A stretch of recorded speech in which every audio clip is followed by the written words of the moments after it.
நீ ஒருத்தங்கிட்ட bike sale பண்ற, அப்ப ஹேண்ட் ஷேக் பண்ணி டீல் ஓகே அப்படின்னு சொல்ற. இது ஒரு கான்ட்ராக்டா? Every contract is an agreement, but every agreement is not a contract. Indian contract act 1872 section 2(h) சொல்றது பாத்தீங்கன்னா, an agreement enforceable by law is a contract. So சிம்பிளா சொல்லணும்னா, அக்ரிமெண்ட்டுக்கு லீகல் ஸ்ட்ரென்த் இருந்தா அத கான்ட்ராக்ட்னு சொல்றோம். லீகல் ஸ்ட்ரென்த் தான் உங்களுக்கு ஏதாவது அந்த கான்ட்ராக்ட்ல ஏதாவது முடிவு ஏற்படும் போது பிரீச் நடந்துச்சுன்னா கோர்ட்டுக்கு போயிட்டு ரெமெடி வாங்க முடியும்.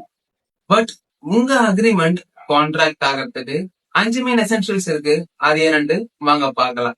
ஃபர்ஸ்டா பாத்தீங்கன்னா, கம்பீட்டன்ட் பார்ட்டிஸ் இருக்கணும். மினிமம் 2 பேர் இருக்கணும். அவங்க சவுண்ட் மைண்டா, அது பைத்தியமா இருக்கக்கூடாது. செகண்ட் பாத்தீங்கன்னா மேஜரா இருக்கணும். இதுதான் first essential.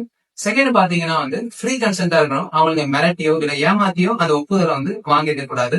Third lawful object, fourth lawful consideration. ஃபிஃப்த்லி பாத்தீங்கன்னா கோர்ட்டால அது வாய்டுன்னு சொல்லிட கூடாது. வாய்ட்னா இன்வேலிட். இப்ப நீங்க சொல்லுங்க, மைனர் கான்ட்ராக்ட் வேலிடா? அதே போல இல்லீகல் பிசினஸ்க்கு ஒரு கான்ட்ராக்ட் மேக் பண்ணா அது வேலிடான்னு சொல்லி கமெண்ட் பண்ணுங்க.